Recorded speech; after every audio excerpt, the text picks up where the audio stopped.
Hello everyone. In this video, we'll be discussing about the urea cycle. Now first is I'll give you introduction of the urea cycle.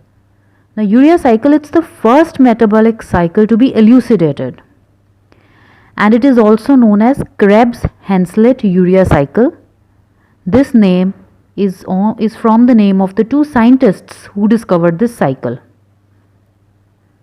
Another name for this urea cycle is ornithine cycle. Why is this name given? Because ornithine is the first member of this reaction. That's why the name ornithine cycle.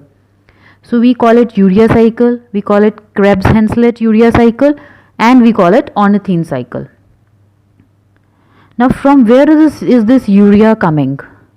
Urea is coming from the metabolism of amino acids. That is from the catabolism of amino acids.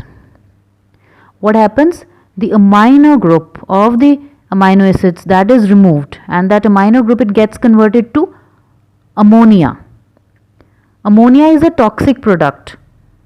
So that toxic product is converted to urea so that it can be eliminated from our body. And this is occurring in the liver. First it's synthesized in liver, then it's released to bloodstream. From bloodstream this urea goes to the kidneys, and from kidneys it is excreted into the urine. There are 5 steps in this cyclic process, and in these 5 steps the first 2 enzymes are present in mitochondria and the rest are present in the cytosol. Now we'll talk about the steps of the urea cycle. Now what happens in the first step? The ATP activates ammonia and it combines with carbon dioxide to form carbamoyl phosphate.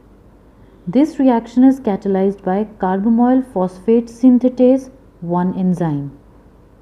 And this reaction requires N-acetyl glutamate as an activator. Now the second reaction. In this second reaction, the enzyme ornithine transcarbamylase, what it does, it transfers the carbamoyl group from carbamoyl phosphate to ornithine, and what we get is citrulline. Citrulline is produced. These two reactions are occurring in mitochondria because these enzymes are present in mitochondria.